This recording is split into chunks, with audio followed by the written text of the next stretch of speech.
dessa abordagem. Na aula de hoje, nós daremos continuidade e falaremos agora especificamente sobre o orçamento aprovado e sua execução.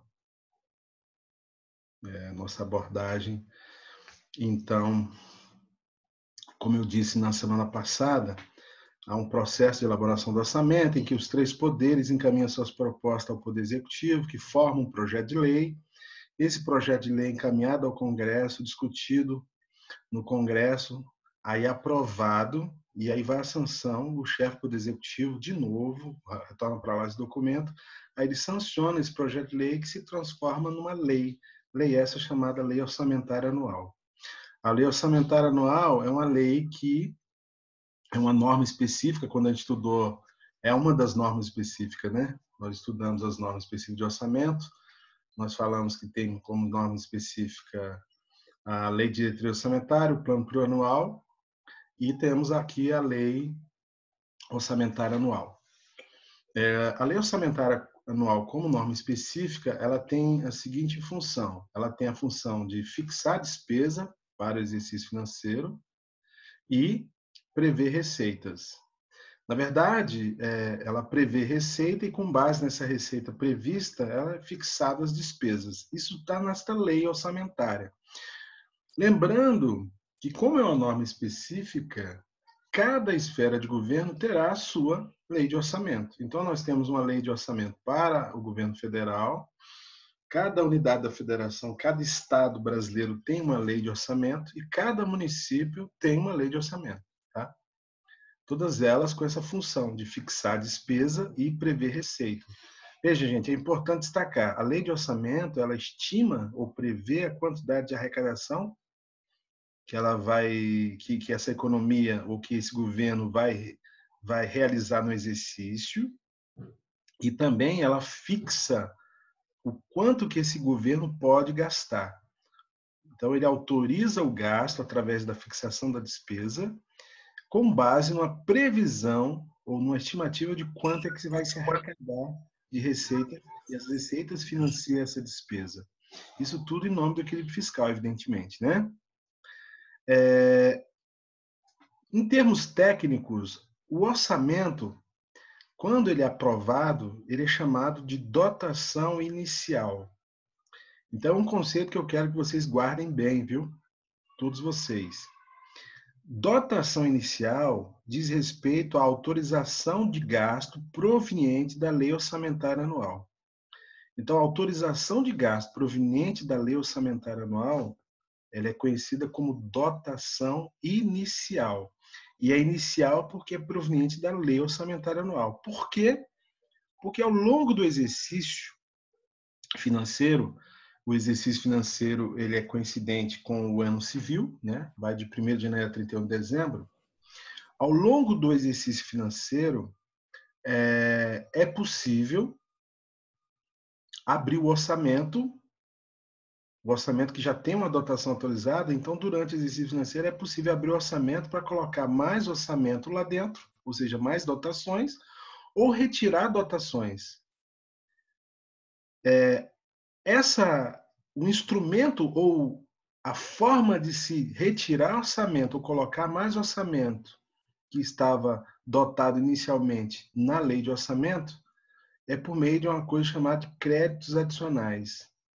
Então, os créditos adicionais, eles podem acrescentar orçamento além do dotação inicial ou pode diminuir, que a gente chama de cancelamento, diminuir parte do orçamento que estava aqui na dotação inicial. De modo que a dotação autorizada é nada mais do que a dotação inicial proveniente da Lei Orçamentária Anual, ou seja, inicial, a dotação inicial vindo da lei, mais ou menos, né? Aqui tem um sinal positivo, mas pode ser mais créditos ou menos crédito, né? Porque esse sinal aqui menos significa cancelou. Em resumo, dotação inicial mais créditos adicionais menos os cancelamentos é igual a dotação autorizada. E o que é uma dotação autorizada? A dotação autorizada é o que, de fato, as unidades de orçamento, ou seja, unidades orçamentárias, podem realizar de gasto. É por meio desse instrumento, uma dotação autorizada, que se veicula a autorização legislativa para gastar. Eu tenho dito que na administração pública, o governo só pode gastar aquilo que o legislativo autorizou a ele a gastar. E essa forma de autorização é dada por meio dessa dotação autorizada. A dotação autorizada, portanto, é um instrumento por meio do qual o legislativo autoriza a administração pública a gastar recursos. Ele autoriza tanto na lei orçamentária inicial, que é a lei orçamentária anual, ou autoriza por meio de abertura de créditos adicionais. O legislativo também tem que autorizar isso aqui. De toda sorte, então, qualquer gasto público, que a gente chama de dotação autorizada, ele só ocorre ou só acontece se houver autorizações de gasto por parte do Poder Legislativo. E essas autorizações é dada na lei orçamentária anual e nos créditos adicionais. De modo que, somados dotação inicial mais créditos adicionais menos os cancelamentos, nós temos o que nós chamamos de dotação autorizada. Então, veja, a dotação autorizada não é a mesma coisa que a dotação inicial. A dotação autorizada pode ser que tenha o mesmo valor que a dotação inicial, basta que os créditos adicionais sejam zero, ou seja, ao longo do exercício não aconteceu nenhum crédito adicional. Se não aconteceu nenhum crédito adicional, esse valor da dotação inicial mais zero vai ser igual à dotação autorizada, ou seja, a dotação autorizada será igual à dotação inicial. Tá bom? Alguém pode até me perguntar, mas professor, é obrigatório ter créditos adicionais? Não, não é obrigatório, mas é muito comum que se tenha. Então, faz parte do cotidiano orçamentário, os créditos fazem parte do cotidiano orçamentário os créditos adicionais. Então, os créditos adicionais é um regime de orçamento que abre o orçamento, que é a dotação autorizada, para colocar mais autorização de gasto, ou mais, ou cancelar, né? Pode ser que retire parte, né? Lembrando, então, que a dotação inicial, como ela é proveniente da lei orçamentária anual, ela é imutável, ela não muda nunca. O que muda são as dotações autorizadas. Por quê? O que pode mudar a dotação autorizada? Já que ela é o somatório da dotação inicial e dos créditos adicionais, e eu disse que a dotação inicial ela é constante. O que pode mudar a dotação autorizada são os créditos adicionais. Só eles podem mudar a dotação autorizada. Tá? Já que a dotação inicial ela não muda, porque ela ficou fixada lá na lei orçamentária anual. Essa é a dotação inicial. Tudo bem? Pessoal, apesar de eu não estar vendo o olho de nenhum de vocês, né, não estar olhando para a carinha de vocês como eu faço dentro de sala de aula, eu sei que vocês estão aqui presentes, eu estou vendo o avatar de cada um, mas eu gostaria que vocês fizessem intervenção na hora que vocês tivessem dúvida, tá? Então, não fiquem acanhados de me fazer nenhuma pergunta ou questionamentos, caso queiram, porque com receio de me interromper. É para me interromper se preciso for, tá? E quando eu vejo vocês não fazendo pergunta, eu fico aqui a imaginar que vocês estão entendendo tudo. Pois bem, o orçamento, quando a gente chama de orçamento autorizado é a dotação autorizada, que nada mais é do que o somatório entre a dotação inicial mais os créditos adicionais. O orçamento autorizado, ele tem a seguinte característica, ele é disponibilizado por um instrumento chamado de funcional e programática. É a forma como a programação orçamentária, ou seja, a autorização de gasto, como ele aparece para a administração. Ela aparece através de uma coisa chamada funcional e programática. E o que é funcional e programática, afinal de contas?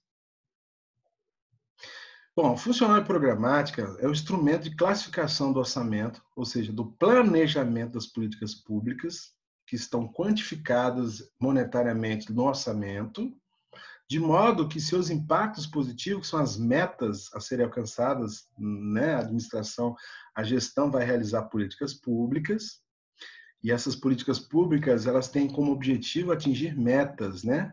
Lembra que nós falamos de efetividade? Então, essas metas, uma vez atingidas, elas são calculadas, são mensuradas. E seu alcance, então, esse instrumento de classificação, chamado funcional e programática, ele nos permite observar esses atributos, que sejam as metas, o objetivo da política pública, qual o alcance da política pública e o custo dessa política pública. Então, todo orçamento, as políticas públicas, elas são programadas dentro do orçamento através desse instrumento chamado funcional e programática. Esse funcional e programática, que é uma codificação que modula o que está no plano plurianual, ou seja, qual é o objetivo e as diretrizes da administração para atingir certas metas, de modo que tem alguns quesitos que serão respondidos nessa classificação. Então, uma funcional e programática é composta por função e subfunção, por isso que é chamada de funcional, e detalhada em programação localizador. Uma funcional e programática são códigos de classificação que indica as classificações de acordo com os quesitos que se quer responder na política pública para atingir a meta. Então, nós temos aqui, como nível mais agregado de classificação da funcional e programática, a função. E o que a função faz? A função, ela responde essa pergunta: qual a área de atuação dessa política pública? Eu tenho falado para vocês que o paradigma orçamentário brasileiro atual é do orçamento-programa. Lembra? A semana passada eu falei a diferença entre orçamento-programa e orçamento tradicional. No orçamento tradicional, eu disse que o orçamento tradicional é aquele que o único objetivo é manter os órgãos em funcionamento, os órgãos que integram a administração. Esse tipo de orçamento é anacrônico, já não se usa mais. Atualmente, o orçamento é considerado como orçamento-programa, por quê? Porque esse tipo de orçamento é aquele que observa um planejamento através da sensibilização de políticas públicas, de modo a sensibilizar indicadores que precisam ser melhorados, de forma a causar impacto social positivo, não é isso? Então, e o orçamento-programa, para fazer isso, ele busca essas classificações, quais sejam, não é o órgão em si, a área de atuação do poder público. Quando a administração pública ela atua por meio de políticas públicas, ela busca atender uma área. Então, qual a área de atuação? Dependendo do código que aparece aqui, a gente responde esse quesito. Qual a área? Se nós estivermos falando de educação, a área será educação. Se nós tivermos a política pública tratasse de defesa nacional, é defesa nacional. Então, essa área aqui é a área em que o setor público vai atuar. Política pública, né? O que é? Transporte, saúde, justiça, segurança pública, comunicação, recursos hídricos, etc. Não é isso? De acordo com essa área de atuação, então, essa pergunta aqui, a função é que responde. Qual é a área de atuação dessa política pública? Se for educação, então vai aparecer aqui, código 06, educação. Essa é a código da função, da classificação da funcional e programática. Logo em seguida, essa função ela se divide em subfunções, né? Esse nível aqui é superior sempre a esses aqui, tá? Esse aqui é o mais agregado, esse aqui é o menos agregado de classificação. Então, ó, temos a função que indica a área e temos a subfunção que diz precisamente em qual área o que se pretende fazer, ou seja, aonde é que a administração pública vai atuar precisamente.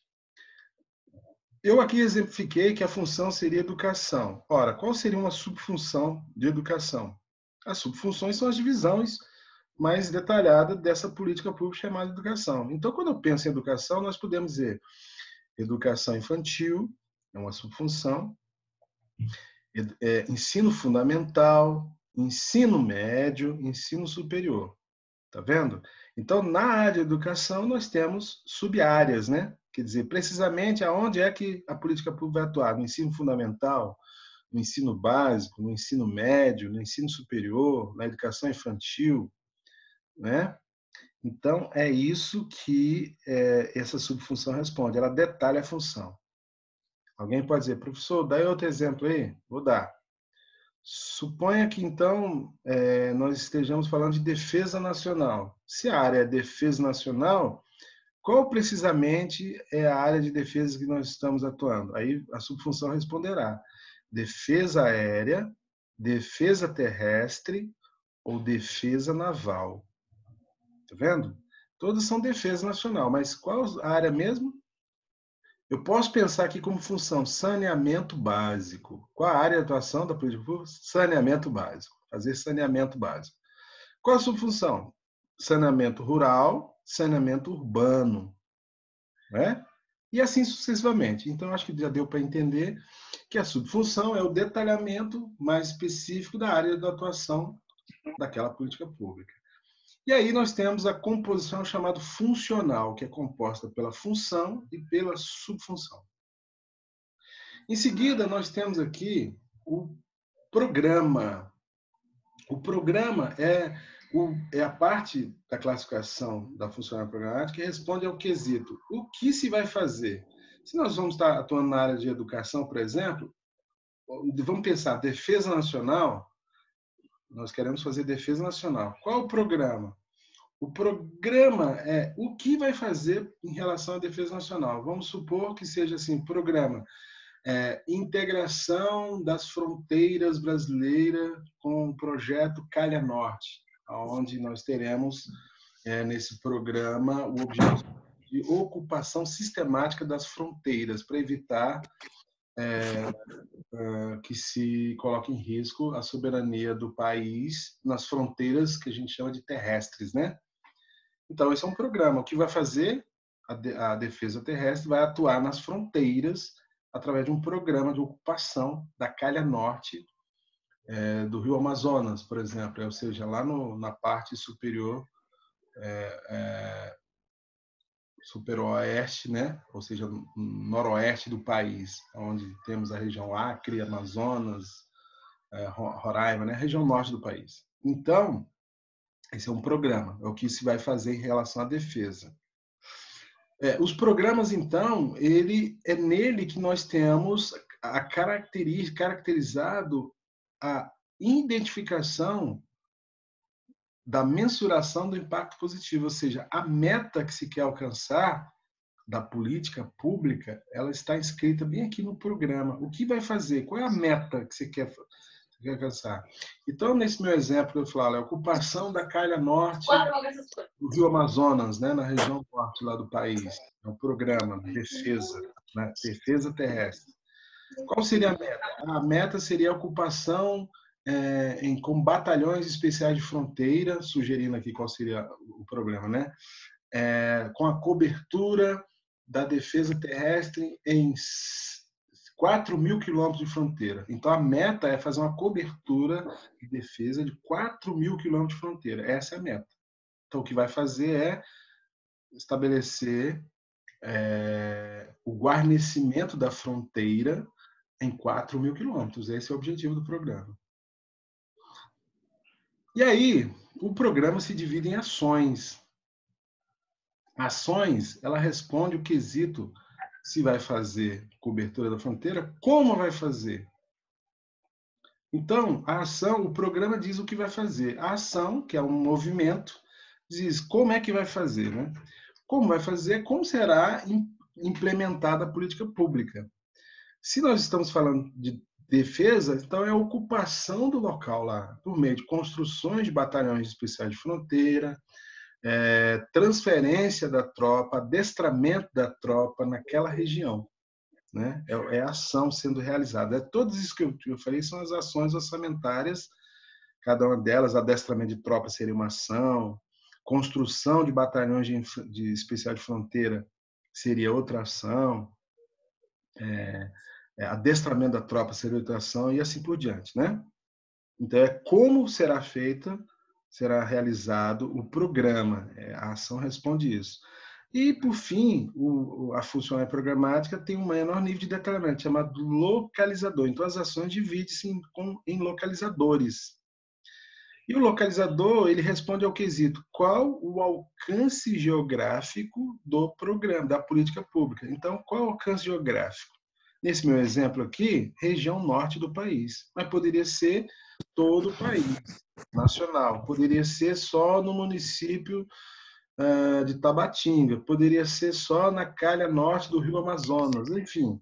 O localizador é a identificação geográfica do alcance da política pública. Essa política terá qual alcance? O localizador, o funcionário programático, responde a esse quesito. Temos aqui um exemplo, um número que eu trouxe, então eu trouxe o exemplo codificado, que eu retirei do orçamento, de uma funcionária programática, como ela aparece no orçamento. Então está aqui, ó. A função 17, saneamento, é a área de atuação, que eu disse, a política pública, área de atuação, área de saneamento. Então, o código 17. Subfunção 512, saneamento básico urbano.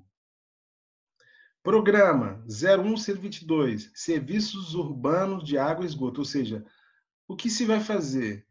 O que se vai fazer na área de saneamento urbano? Serviço de fornecimento de água e esgoto, né? Ou seja, o tratamento da água e o tratamento dos resíduos de esgoto. Esse é o programa. Como é que se vai fazer isso? Quer dizer, qual é a ação que vai ser desenvolvida para que se faça esse programa? Nesse caso, apoio ao sistema de abastecimento de água a municípios e regiões metropolitanas. Apoio ao sistema de abastecimento é manutenção das adutoras de fornecimento de água, né, na região metropolitana, localizada onde? Aí, essa função programática traz aqui o código regionalizador, localização 0013, que diz no estado do Amazonas. Ou seja, esse programa se destina a cuidar do saneamento básico no estado do Amazonas, um do estado da federação. Qual é a meta do programa? Aí lá no orçamento aparecerá beneficiar 4.912 famílias no estado do Amazonas. A meta é a mensuração do problema que se quer melhorar com essa política pública. Ora, beneficiar 4.912 famílias, quer dizer, dar apoio ao sistema de abastecimento de água nessas 4.912 famílias. Não é? Essa é a meta. Ora, se a meta é essa, significa que se está apoiando menos famílias do que esse número, né? Porque é como se assim, ó, não estou beneficiando família nenhuma. Com a atuação dessa política pública, ao final do período de execução da política pública, nós queremos que 4.912 famílias sejam, no estado da Amazonas, sejam atendidas com apoio ao sistema de abastecimento de água municipal, nas regiões metropolitanas, né? Cidades. É isso que se quer. O orçamento proposto, no caso aqui, ó, 5.894.171. Isso apareceria na lei orçamentária nos créditos adicionais. O que mostra que, se eu dividir 171 por 4.912, um gasto médio por família de R$ 1.200 com orçamento. O orçamento público vai destinar cerca de R$ 1.200 nesse orçamento, em média, por família que ele quer beneficiar, para dar apoio ao sistema do fornecimento de água na região. Perfeito? Então, aí é um exemplo codificado da funcionalidade programática. Vejam que nessa codificação, pessoal, nem aparece qual órgão que executa isso. Por quê? Porque o programa, o orçamento programa, ele não está interessado no órgão, como eu disse, que não dá primazia ao órgão, ele está interessado na área de atuação da política pública. É assim que o orçamento aparece, tá? As ações, então a funcionalidade programática, que são todos esses códigos, como eu disse, dividido em função, subfunção, programação e localizador, e aqui tem um exemplo deles. A funcionalidade programática é o instrumento de classificação orçamentária das despesas fixadas no orçamento, de modo a permitir a identificação da área de atuação do governo, que é a sua função e subfunção, o que será feito para a melhoria do indicador social, programa para atingir meta, bem como serão realizadas as tarefas para a execução do programa, que são as ações. As ações, que são a divisão do programa, que responde o quesito de como serão realizados os programas, essas ações, elas têm 3 classificações. Elas podem ser consideradas em uma atividade, ou seja, a espécie da ação, ela pode ser uma atividade, pode ser um projeto, ou pode ser uma operação especial.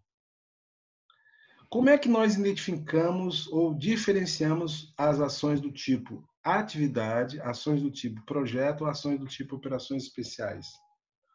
Aqui está a resposta.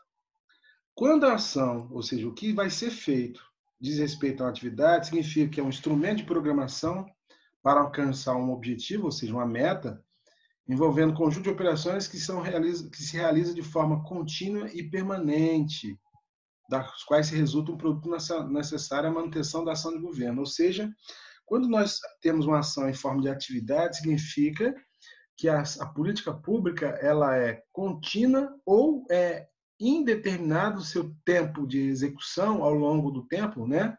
Ou seja, a política ela vai ser realizada o tempo todo, né? E aí nós não temos um tempo preciso de qual vai ser o espaço temporal de realização dessa política pública. Então, quando nós temos a política pública sendo realizada de forma permanente e contínua, nós chamamos essa política pública, em termos de ação, de atividade. Quer ver um exemplo? A manutenção das rodovias. O que é a manutenção das rodovias? Tapar os buracos, melhorar a terraplanagem, fazer as pinturas e a sinalização horizontal, a sinalização vertical. Isso tem que ser realizado o tempo todo. Então, esse tipo de política pública nós chamamos de atividade. Uma outra espécie de ação nós chamamos de projetos, que são instrumentos de programação que, diferente da atividade, eles querem resultar num produto necessário para o governo, só que os projetos eles são limitados ao tempo. Como assim? É que a política pública ela tem tempo para começar e terminar. E ela só vai concorrer para a expansão, o aperfeiçoamento da ação de governo depois do término da política pública. Ou seja, o projeto tem essa característica, ele só produz o impacto social positivo após o seu término. A atividade é diferente, ela vai produzindo o impacto social positivo enquanto ela está sendo realizada. Um exemplo de projeto seria, eu falei da rodovia, né? A manutenção da rodovia é uma atividade, porque ela é perene e contínua. O projeto seria a construção da rodovia, ou seja, nós não temos uma rodovia. Então, aquela política pública, que no caso seria da área da função do transporte, né? Ela não está atingindo uma certa meta, que seria da mobilidade ou ligar uma cidade A até a cidade B, né? E aí o governo, a política pública vai atuar, né? vai atuar nessa área de modo a causar o impacto social positivo. Seria a construção da rodovia. Essa construção da rodovia, então, se a gente fala em construir uma rodovia, ela precisa ter um tempo para começar e terminar. Por quê? Porque uma rodovia não pode ser eternamente construída. Então, essa política pública, a construção da rodovia, ela precisa ter no seu planejamento determinação quando é que ela vai começar a ser construída e quando ela vai estar pronta para ser utilizada. Somente após o término da construção da rodovia é que, com a rodovia em uso, a política pública ela vai surtir o efeito do impacto social positivo, que é a utilização da rodovia, né? Ou seja, a mobilidade entre um município e outro. E essa política pública, com essa característica de limitação ao tempo, ela chama-se projetos. É isso que nós chamamos de projetos.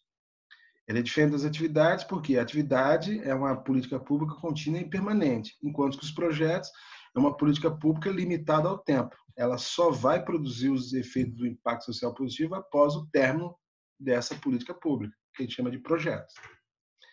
E a terceira espécie de ações, atividade de projeto, nós temos as operações especiais. As operações especiais, elas não causam impacto social positivo, como a atividade e os projetos causam. Alguém quer falar? Posso continuar? Então, as atividades e os projetos, aliás, as operações especiais, elas se diferem das atividades e projetos, tendo em vista que elas não causam impacto social positivo. Elas se caracterizam como encargos governamentais. Significa que o governo só gasta com esses encargos, mas a realização desse dispêndio não gera um impacto social positivo. Por quê? Porque ele é um encargo, ele não tem uma contraprestação. Uma característica, um exemplo de operações especiais é pagamento de aposentadorias, pagamento de dívidas, pagamento de obrigações como precatórios, pagamento de sentenças judiciais, gastos previdenciários. Por quê? Por que que são operações especiais? Porque eles não geram contraprestação. Quando o governo realiza essa política pública, você não tem como contrapartida uma contraprestação do Estado. Simplesmente ele está gastando um dinheiro e isso não gera um impacto social positivo. Não quer dizer que é ruim, pessoal. Não quer dizer que é ruim. É porque quer dizer que ele é um gasto naquele momento que ele não gera mais contrapartida. É isso que as operações especiais fazem, diferente dos projetos de atividade. Gasta-se dinheiro com a construção da rodovia, ao final a rodovia fica pronta e pode ser utilizada por toda a sociedade. Ou gasta-se recursos para fazer a manutenção das rodovias. Então, sempre que está sendo realizado, já que é perene, essa manutenção, a rodovia fica pronta para ser utilizada. Então, ela gera impacto social positivo sempre. Tá? Uma curiosidade, então, as ações, elas podem, como eu disse, ser consideradas projeto, quando é finita no tempo, uma atividade, quando ela é perene no tempo, uma operação especial, que ela é perene ou não, mas ela não gera contraprestação, né? Ela é só um encargo. Então, as ações se dividem nessas três espécies: em atividades, em projetos, em operações especiais. Tá? Bom, então nós aprendemos que o orçamento, quando ele é aprovado, responde aqui a pergunta, ele tem a seguinte característica: as dotações autorizadas são disponibilizadas na forma de funcional e programática. Então, na dotação autorizada, ela não está indicando o objeto do gasto, o que vai comprar, qual o bem que vai adquirir, qual o serviço que vai ser prestado. O orçamento não aparece dessa forma. Ele aparece respondendo aos quesitos de qual a área de atuação, qual o programa que vai ser realizado, o que vai ser feito, qual é o impacto geográfico dessa intervenção governamental, ou seja, dessa política pública. É isso que o orçamento tem como informação, né? Ele aparece dessa forma. Tá? Se vocês pegarem as leis orçamentárias anuais, é isso que vocês vão enxergar lá. Tá? E os créditos adicionais também vão aparecer isso aqui, ou seja, vão aparecer só as funcionais e programáticas. Eu havia dito, então, que a dotação autorizada ela é o somatório da dotação inicial mais os créditos adicionais, que são disponibilizados na forma de funcional e programática. Dotação inicial, vocês viram, né, que ela tem essa cara da funcional e programática. E o que são os créditos adicionais? Também é formato funcional e programático, mas que os créditos adicionais, eu disse que eles aumentam o orçamento, né, acrescem saldo no orçamento, e eles são determinados pela nossa norma jurídica brasileira em três espécies. Os créditos adicionais, eles podem ser classificados em crédito suplementar, em crédito especial ou crédito extraordinário, tá? Então, quando nós temos um crédito, os créditos adicionais, eles se dividem em três espécies. Os créditos adicionais se dividem em três espécies: crédito suplementar, crédito especial ou crédito extraordinário. E aí, como é que a gente vai definir quando um crédito é suplementar, quando ele é especial ou quando é extraordinário? É isso que nós veremos agora na nossa segunda etapa dessa aula, tá? A nossa aula vai ser interrompida agora, porque ela fechou os 40 minutos, mas eu já abro em seguida, tá bom, pessoal? Então eu vou interromper ela agora, mas nós vamos continuar logo em seguida.